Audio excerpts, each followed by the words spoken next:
മക്കളുടെ അമിതമായ മൊബൈൽ ഉപയോഗത്തിൽ ഉത്കണ്ഠാകുലരായ രക്ഷിതാക്കളാണോ നിങ്ങൾ? അത് നിങ്ങൾക്ക് സമ്മർദ്ദമേറ്റുന്നുണ്ടോ? എങ്കിൽ ഈ വീഡിയോ അതിനുള്ളതാണ്, ആ വിഷയം ചർച്ച ചെയ്യുന്നതാണ്. എൻ്റെ പേര് മുഷ്താഖ് അലി, ഞാൻ സൈക്കോളജിസ്റ്റ് ആൻഡ് ഫാമിലി കൗൺസിലറാണ്.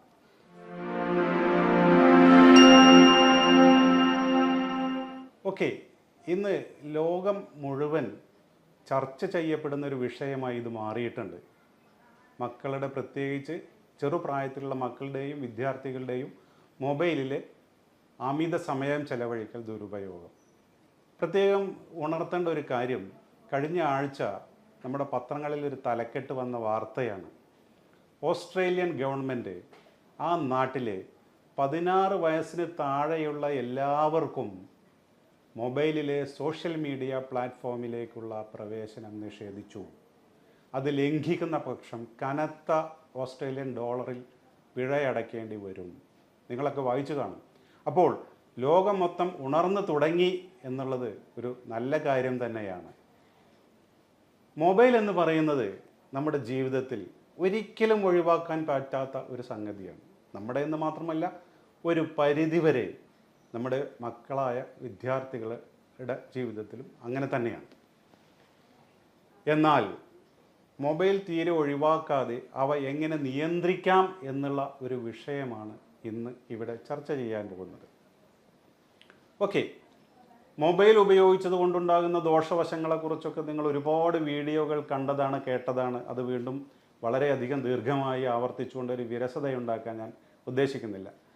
ആദ്യം നമുക്ക് ഇതെങ്ങനെ നിയന്ത്രിക്കാം എന്നുള്ളതാണല്ലോ നമ്മൾ ചർച്ച ചെയ്യാൻ പോകുന്ന വിഷയം.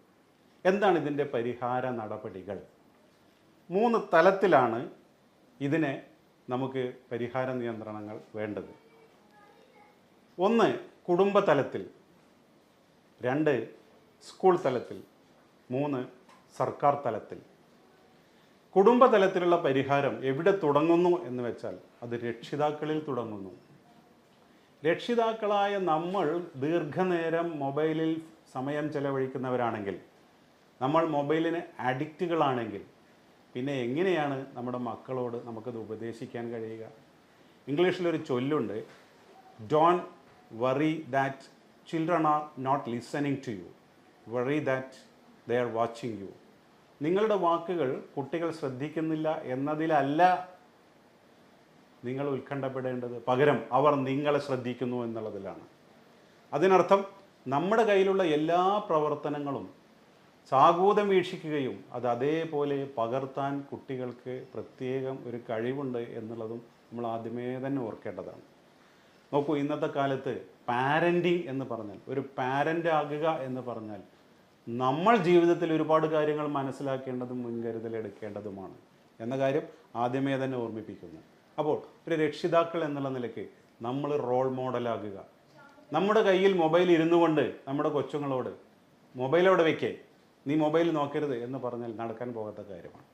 അപ്പോൾ അതുകൊണ്ട് നമുക്ക് ഈ അടിമത്തമുള്ളത് ആദ്യം ഉപേക്ഷിക്കുക. പിന്നീട് ചെയ്യാൻ കഴിയുന്ന കാര്യങ്ങൾ എന്തൊക്കെയാണ്? 1, no mobile zone, no mobile area വീട്ടിനകത്ത് പ്രഖ്യാപിക്കുക. ഡൈനിങ് ഹാളിൽ മൊബൈൽ ഉപയോഗിക്കരുത്, ഭക്ഷണം കഴിക്കുമ്പോൾ മൊബൈൽ ഉപയോഗിക്കരുത്, ബെഡ്റൂമുകളിലേക്ക് മൊബൈൽ കൊണ്ടുപോകരുത്. ഒരിക്കലും ബെഡ്റൂമിൽ മൊബൈൽ ഉപയോഗിക്കാൻ പാടില്ല. പിന്നെ എവിടെ ഉപയോഗിക്കാം? ലിവിങ് റൂമിൽ ഉപയോഗിച്ചോളൂ, ഡ്രോയിങ് റൂമിൽ ഉപയോഗിച്ചോളൂ, സിറ്റ് ഔട്ടിൽ ഉപയോഗിച്ചോളൂ.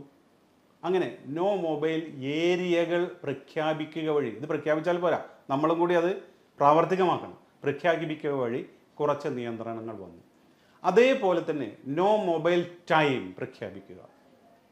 പ്രത്യേകം ശ്രദ്ധിക്കുക, വൈകിട്ട് നമ്മുടെ മക്കളൊക്കെ സ്കൂൾ വിട്ട് വന്ന് പഠനത്തിന് ഇരിക്കുന്ന സമയത്ത് വീട്ടിൽ ആരും മൊബൈൽ ഉപയോഗിക്കരുത്. അത് കർശനമായി നടപ്പാക്കുക. രാത്രി എന്ന് പറയുന്നത് നോ മൊബൈൽ ടൈമാണ്. പ്രത്യേകിച്ച് ഉറങ്ങാൻ പോകുന്നതിന് 1-1.5 മണിക്കൂർ മുമ്പ് മൊബൈൽ നോക്കിയാൽ നമ്മുടെ ഉറക്കത്തിൻ്റെ ഹോർമോണായ മെലാറ്റോണിൻ എന്ന ഹോർമോണിൻ്റെ ഉൽപ്പാദനത്തെ അത് ബാധിക്കുകയും തന്മൂലം നമ്മുടെ ഉറക്കത്തെ ബാധിക്കുകയും ചെയ്യും. ഉറക്കം തടസ്സപ്പെട്ടാലോ, നല്ല ഒരു ഉറക്കം കിട്ടിയില്ലെങ്കിലോ പിറ്റേന്ന് ക്ലാസ്സിൽ ഈ വിദ്യാർത്ഥിക്ക് ക്ലാസ്സുകൾ ശ്രദ്ധിക്കാൻ കഴിയില്ല, അദ്ദേഹത്തിന് ക്ഷീണമുണ്ടാകും. അപ്പോൾ നോ മൊബൈൽ സോണായി, നോ മൊബൈൽ ടൈമായി. ഇനി നിങ്ങൾക്ക് നിങ്ങളുടെ വീടുകളിൽ 2-3 കുട്ടികളുണ്ടെന്ന് വിചാരിക്കുക. ഈ കുട്ടികളൊക്കെ വല്ലാതെ മൊബൈൽ കയ്യിലെടുക്കുന്നവരാണെങ്കിൽ മാസത്തിൽ 1 ദിവസമോ മാസത്തിൽ 2 ദിവസമോ നോ മൊബൈൽ ഡേ ആയി നിങ്ങൾക്ക് പ്രഖ്യാപിക്കാവുന്നതാണ്.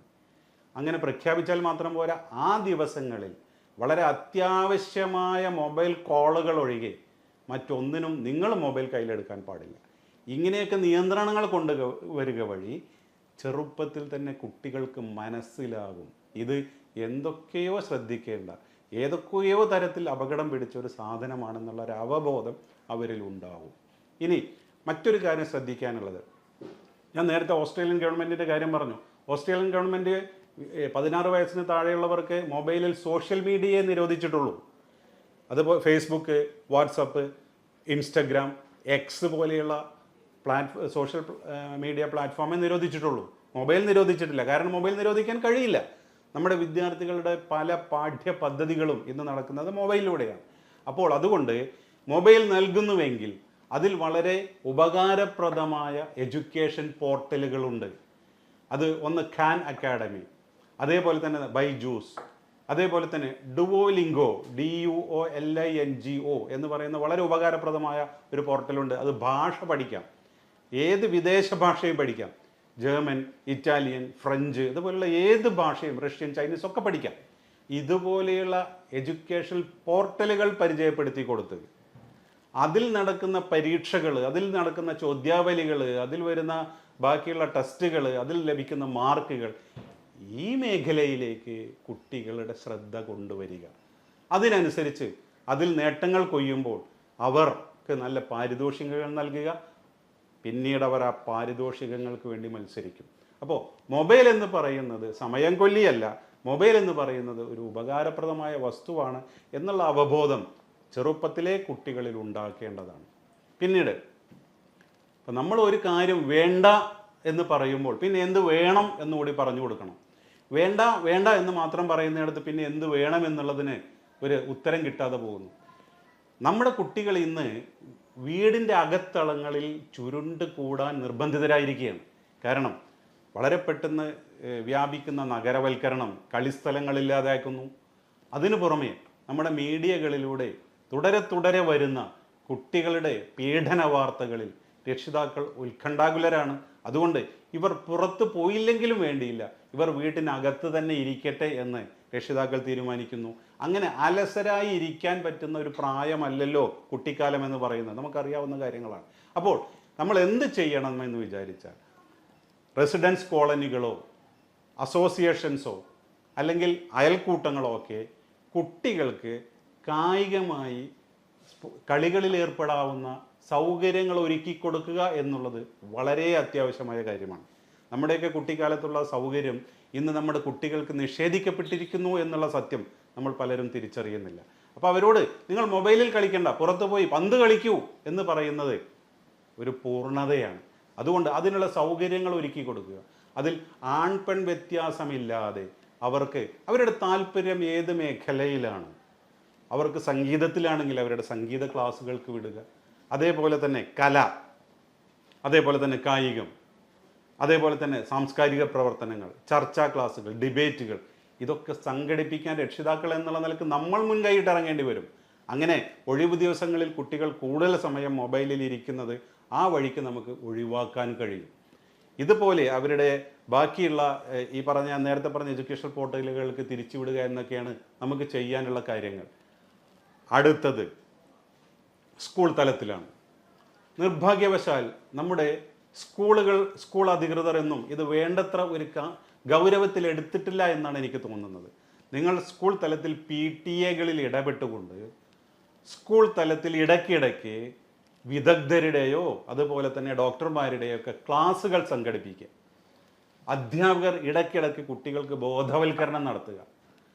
ഈ മൊബൈൽ എന്ന് പറയുന്നത് വിജ്ഞാനത്തിനുള്ളതാണ്, വിനോദത്തിനുള്ളതല്ല എന്ന് ഇടയ്ക്കിടയ്ക്ക് അവർ ഓർമ്മിപ്പിച്ചുകൊണ്ടേയിരിക്കുക. അങ്ങനെ ഈ മൊബൈലിൽ കൂടുതൽ സമയം ചെലവഴിക്കുന്നത് തെറ്റാണെന്നുള്ള ബോധം അവർക്കുണ്ടാകണം. ഇനി സ്കൂളുകളിലും സ്കൂളുകളുടെ പരിസരങ്ങളിലും സ്കൂളിൻ്റെ മതിലുകളിലുമൊക്കെ നമുക്ക് ബോധവൽക്കരണ മുദ്രാവാക്യങ്ങൾ എഴുതി വയ്ക്കാവുന്നതാണ്. നേരത്തെ പറഞ്ഞ പോലെ മൊബൈൽ വിജ്ഞാനത്തിനുള്ളത്, വിനോദത്തിനുള്ളതല്ല. മൊബൈൽ അമിതമായാൽ അതും ഒരു ലഹരി.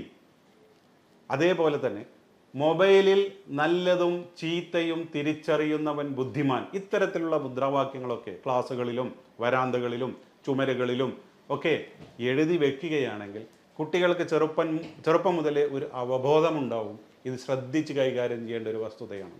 മൂന്നാമത്തെ കാര്യം, ഇത് ഗവൺമെൻറ് തലത്തിൽ ചെയ്യേണ്ടതാണ്, അധികൃതരുടെ തലത്തിൽ ചെയ്യേണ്ടതാണ്. അച്ചടി, ദൃശ്യ, ശ്രാവ്യ മാധ്യമങ്ങളിലൂടെ നമ്മുടെ സെലിബ്രിറ്റികളെ ഉൾപ്പെടുത്തിക്കൊണ്ട് ഇതുപോലെയുള്ള പരസ്യം നൽകണം. ഇതിനെതിരെ മറ്റ് ലഹരികൾക്ക് എതിരെ ക്യാമ്പയിൻ നടത്തുന്ന പോലെ തന്നെ ഇതിനെതിരെയും ക്യാമ്പയിൻ നടത്തി ഇതിൻ്റെ അമിതമായ ഉപയോഗം ദോഷകരമാണെന്നുള്ള അവബോധം വളർത്തി അങ്ങനെ നമ്മുടെ ഈ തലമുറയെ ഇതിൽ നിന്ന് രക്ഷിച്ചെടുക്കാൻ പറ്റും. ഇനി ഇതുണ്ടാക്കുന്ന ദോഷവശങ്ങൾ രണ്ട് തലത്തിലാണ്. ഒന്ന് മാനസിക തലം, മറ്റൊന്ന് ശാരീരിക തലം. മാനസിക തലത്തിൽ എന്താണ് സംഭവിക്കുന്നത് നോക്കാം. ദീർഘനേരം ഒറ്റപ്പെട്ട് ഇതിന് മുൻപിൽ സമയം ചെലവഴിക്കുന്ന ഒരു കുട്ടിക്ക് മറ്റുള്ളവരുമായി ഇടപഴകാൻ ഇൻ്റർപേഴ്സണൽ ഇൻ്ററാക്ഷനുള്ള കഴിവ് നഷ്ടപ്പെടുകയാണ്. കാരണം അവൻ സദാസമയം ഇതിനകത്താണ്. അതേപോലെ തന്നെ ഭാഷാ വികസനം തടസ്സപ്പെടുന്നു എന്ന് വിദഗ്ധർ കണ്ടെത്തിയിട്ടുണ്ട്. കാരണം കുട്ടി സംസാരിക്കുന്നില്ലല്ലോ, കുട്ടി മൊബൈലിനോട് സംസാരിക്കുന്നില്ല. ഈ പ്രായത്തിൽ മറ്റുള്ളവരുമായി സമപ്രായക്കാരുമായി ഇടപഴകി സംസാരിച്ചിട്ടാണ് സംസാരശേഷി ഈ ശൈലി വികസിച്ചു വരുന്നത്. അതിനുള്ള അവസരം നഷ്ടപ്പെടുന്നു. അതേപോലെ തന്നെ കുട്ടി കൂടുതൽ നേരം കാണുന്നത് വളരെ അക്രമാസക്തമായ കാർട്ടൂണുകളും അതേപോലെയുള്ള കാര്യങ്ങളുമാണെങ്കിൽ ഇടയ്ക്കിടയ്ക്ക് ഇത് അവൻ്റെ സ്വഭാവത്തിൽ പ്രതിഫലിക്കാൻ തുടങ്ങുന്നു.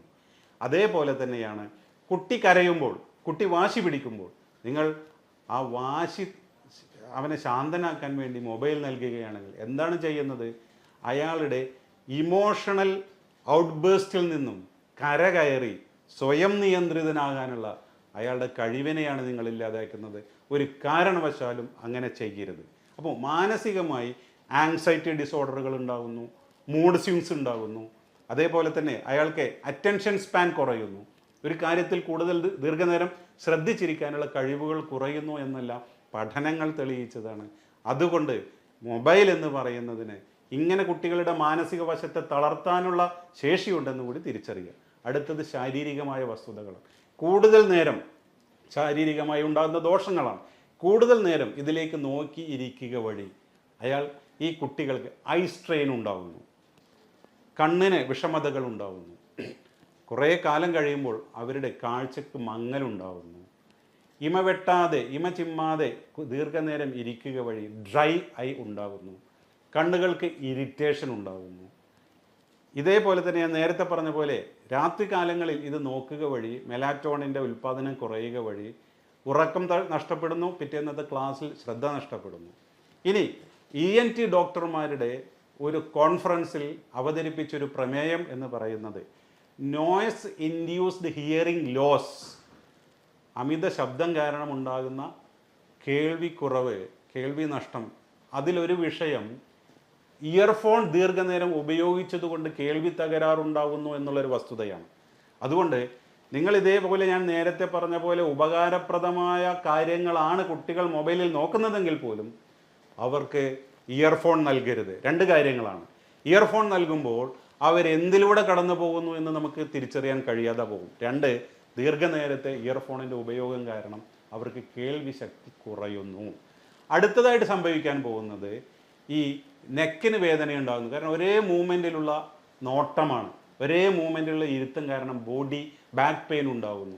മാത്രവുമല്ല കായികമായി കുട്ടി തീരെ അധ്വാനിക്കാതെ കൂടുതൽ സമയം മൊബൈലിൽ ഇരിക്കുക വഴി അയാളുടെ ശരീരത്തിൽ കലോറികൾ അടിഞ്ഞുകൂടി അയാൾക്ക് ഒബീസിറ്റി ഉണ്ടാകാനുള്ള സാധ്യതയുണ്ട് എന്നും പഠനങ്ങൾ തെളിയിച്ചിട്ടുണ്ട്.